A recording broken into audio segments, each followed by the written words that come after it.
Good morning बच्चों, कैसे हो? पेपर के लिए प्रिपेयर कर रहे हो? आपको सिलेबस तो पता लग ही गया होगा। Chapter 9 soil, chapter 10 respiration in living beings and chapter 11 transportation in living organism और यू इसे प्लांट्स एंड एनिमल्स। और इसके अलावा बेटा ये आपका ओलंपियाड सेम चैप्टर है, बट ओलंपियाड में चैप्टर 5, 6 और 7 हो गए। वैसे आपके एनसीईआरटी में 9, 10 और 11 है और इसमें 5, 6, 7। तो ओलंपियाड से भी आपको करना है, तो इसी वजह से थोड़ा हम ओलंपियाड के कुछ क्वेश्चन डिस्कस कर लेते हैं, बाकी आप खुद करोगे। Which of these is a part of soil that it most helpful to growth of plants? Humus, humus help करता है, आपको पता है humus makes the soil fertile. Sand, sand तो कोई हेल्प नहीं करता, आपको मैंने बताया भी था Sandy soil is not good for growth of plants. Clay, clay भी मैंने आपको बताया था, क्ले सॉइल मैंने आपको दिखाई थी कि बड़ा स्टिकी सी होती है और इस वजह से ज़्यादा वाटर होल्ड करती है, that is also not good for plants.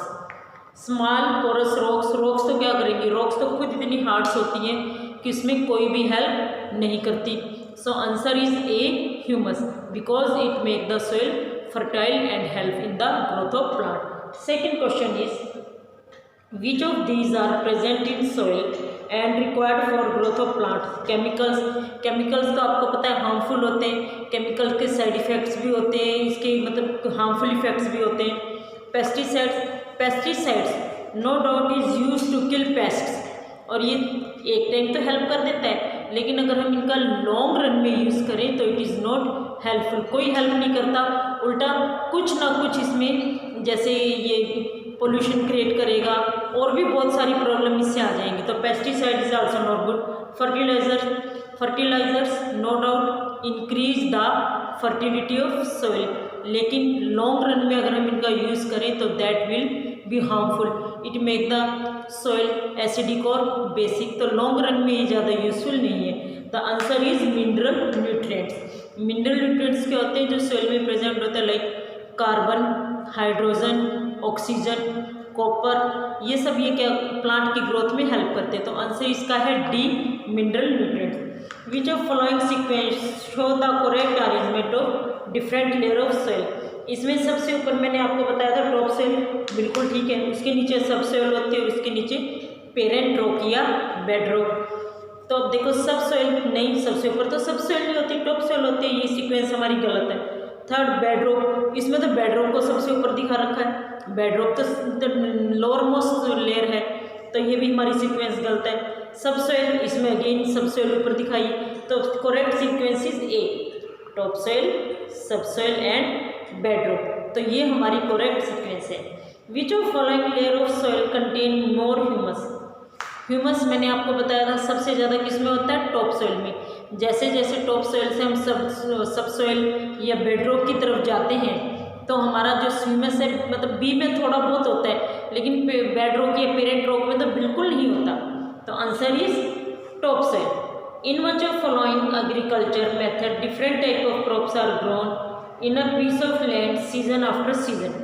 Monoculture, mono means one, monoculture इसमें तो जाहिर सी बात है एक ही प्लांट, एक ही क्रॉप ग्रो की जाएगी। इरिगेशन, इरिगेशन क्या होता है, planting of water other than rain, मतलब वैसे तो हमारी जो क्रॉप सिस्टम है रेन पे डिपेंड करती है, लेकिन रेन के अलावा जैसे चाहे हम स्प्रिंकल से दें चाहे पाइप से दें, कैसे भी दें, वो हमारा होता है इरिगेशन। इरिगेशन में, इरिगेशन का मतलब ये तो नहीं कि हम एक से ज़्यादा क्रॉप, हमने इसमें क्या कहा है, method of different type of crops, मतलब डिफरेंट टाइप ऑफ क्रॉप जो है सेम पीस ऑफ लैंड पे ग्रोन करते हैं। तो इरिगेशन से भी जरूरी नहीं है कि हो किसी को कम पानी चाहिए किसी को ज़्यादा।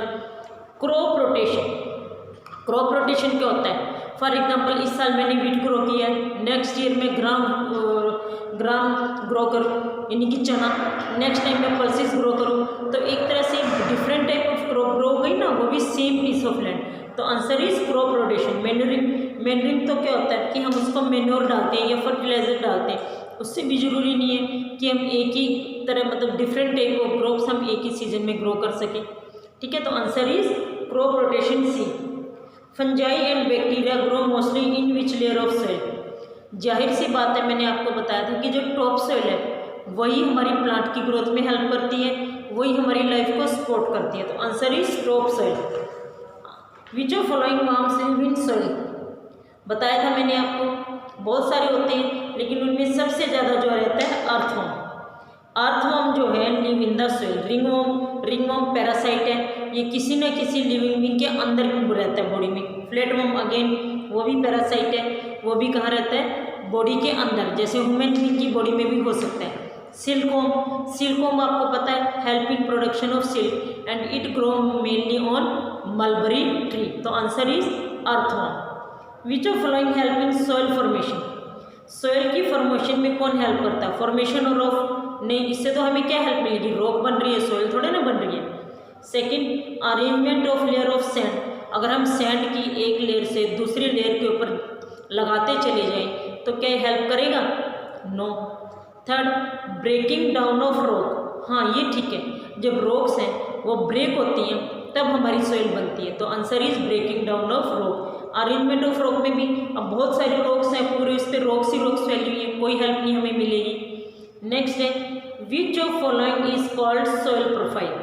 सॉइल प्रोफाइल मैंने आपको बताया था कि जो डिफरेंट लेयर होती है सॉइल की, जैसे ए ओरिजन, बी ओरिजन, सी ओरिजन, बेड रॉक, उनको हम बोलते हैं सॉइल प्रोफाइल। तो answer is layers of soil, जो लेयर होती है उनको हम क्या कहते हैं, soil profile. Composition of soil नहीं, उसको नहीं बोलते कि जैसे हमारा क्ले होता है, सैंड है, उसमें कोई हमारा वो नहीं होगी। टेक्सचर ऑफ सॉइल में सॉइल एसिडिक है, बेसिक है, उसको भी हम सॉइल प्रोफाइल नहीं बोलते। Answer is layer of soil. Which layer of soil provide shelter for many living organism, again top soil और ए ओरिजिन, ये मैं आपको बार बार बता ही रही हूँ। चलो बेटा, मैंने आपको 10 क्वेश्चंस करवा दिए, बाकी क्वेश्चंस आप खुद ट्राई करना।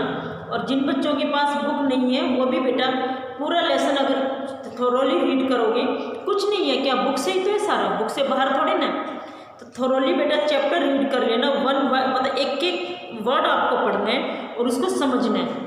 तब हमारा नेक्स्ट चैप्टर है रेस्पिरेशन इन ऑर्गेनिज्म। तो इसमें है identify x in given equation of aerobic respiration. Aerobic देखो, ग्लूकोज प्लस एक्स हमें बताना है क्या है, CO2 H2O energy.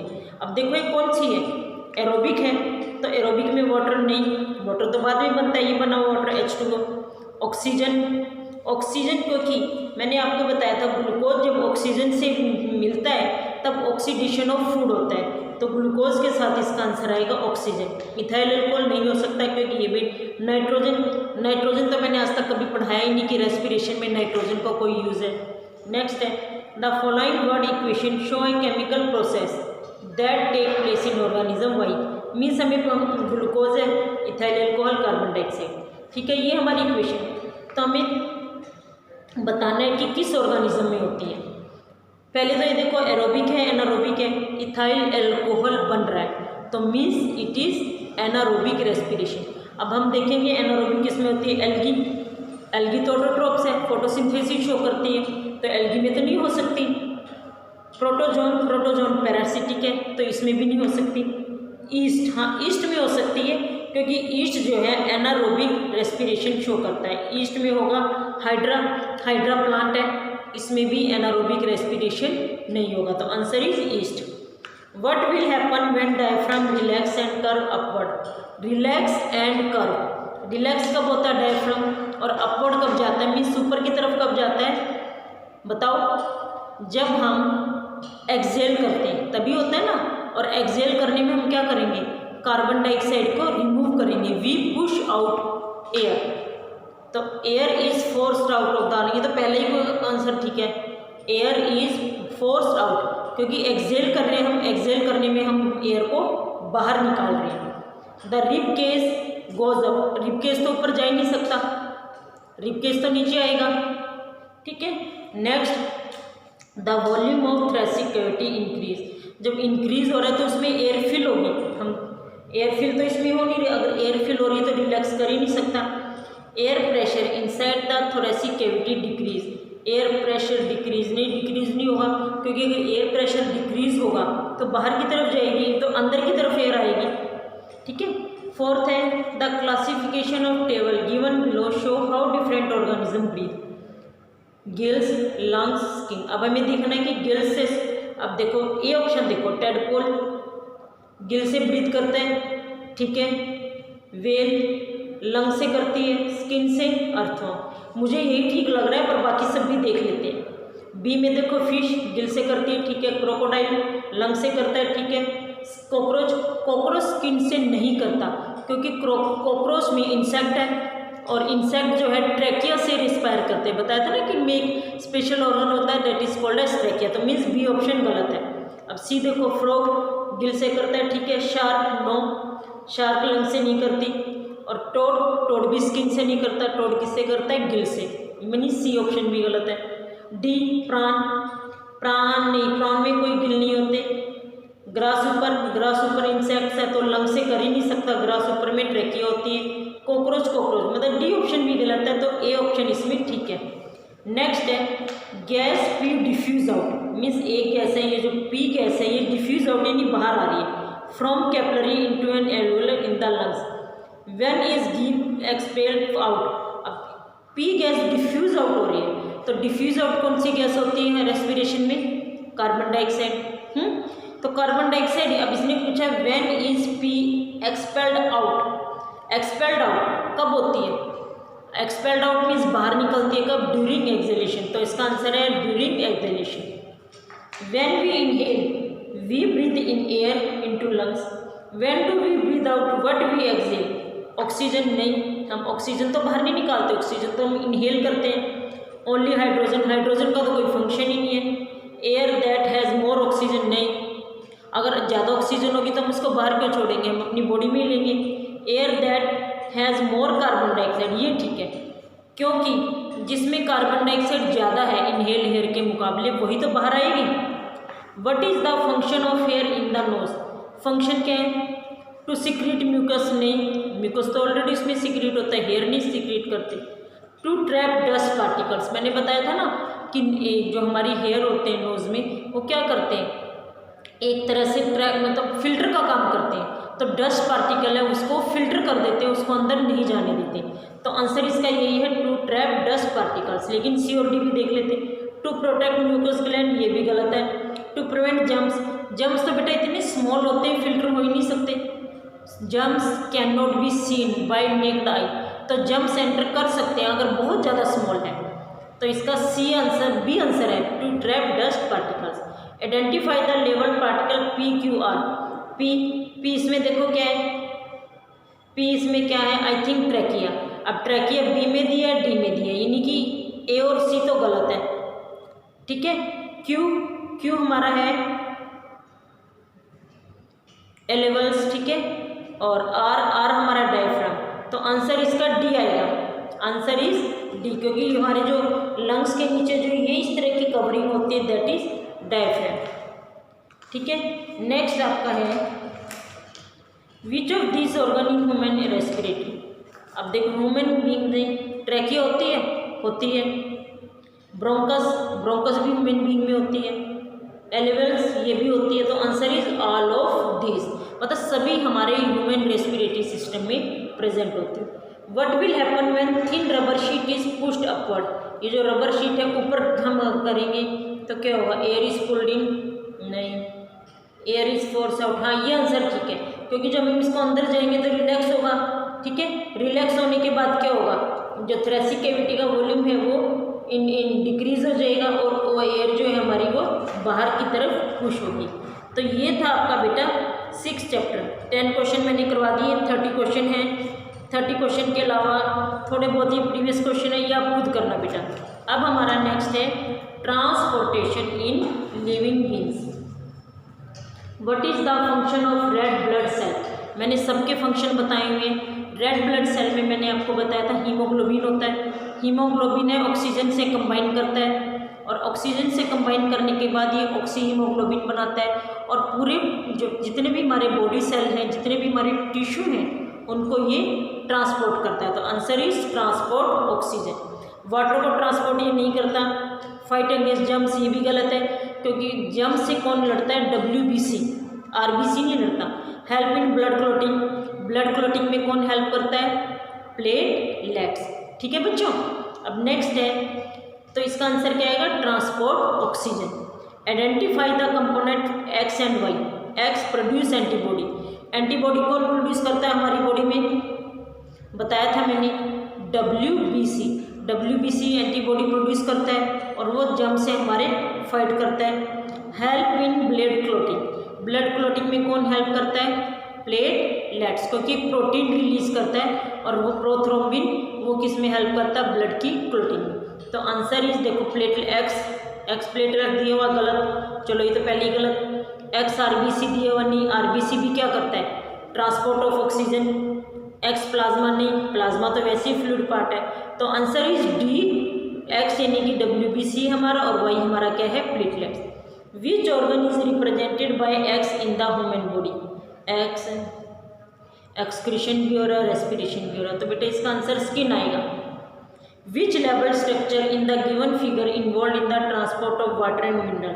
Water and minerals सबसे पहले तो कौन हेल्प करता है? ये देखो, वाटर एंड मिनरल्स में मैंने आपको बताया था जाइलम करता है, फूड में फ्लोएम।